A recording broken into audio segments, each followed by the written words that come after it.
गरुड़ पुराण के अंदर इस कथा का वर्णन है कि पुत्र को, संतान को सदा माता पिता का भक्त होना चाहिए। और पुराण के अंदर इसका वर्णन किया गया कि माता पिता के मरने पर पुत्र अपनी इच्छा से माता पिता की अस्थियां ले जाकर गंगा में विसर्जित करे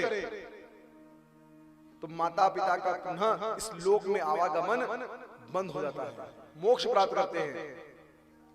लेकिन वैष्णवों, बड़ी विडंबना की बात तो यही है, हम यहाँ से अपने माता पिता को तीर्थ भेजते हैं।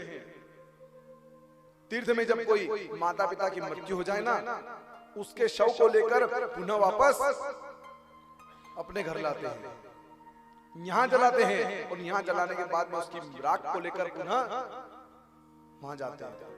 कितनी विडंबना की बात है। अरे मुक्ति क्षेत्र में मरना, उस जगह अपना दाह संस्कार होना सबसे अच्छा योग है।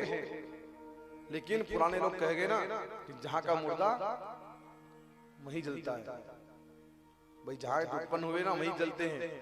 तो ये कथा असत्य नहीं है, मानना चाहिए। अरे ध्यान तो दो किसी चीज को कि बूढ़े लोग जो थे, हमारे बड़े जो पूर्वज थे ना, वो क्यों कह गए कि जहां का मुर्दा वहीं जलता है। तो यही कथा यहाँ प्रसिद्ध होती है कि वहां गए गंगा नदी ध्यान करने, तीर्थ करने, वहां मर गए और हजारों किलोमीटर दूर से लेकर वापस गांव आएंगे, क्या कहेंगे? सबको देखना बाकी रह गया।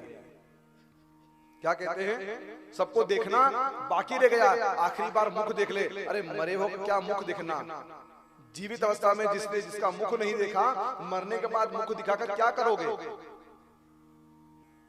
जीवित रहने के बाद तुम दो मीठे शब्द मुंह से बोल नहीं सके और मरने के बाद रो रो कर आंसू बहाओ और कहो कि मेरे माता है, मेरे पिता है, मेरा भाई है, मेरे काका है, तो बाद में कौन है मरने के बाद?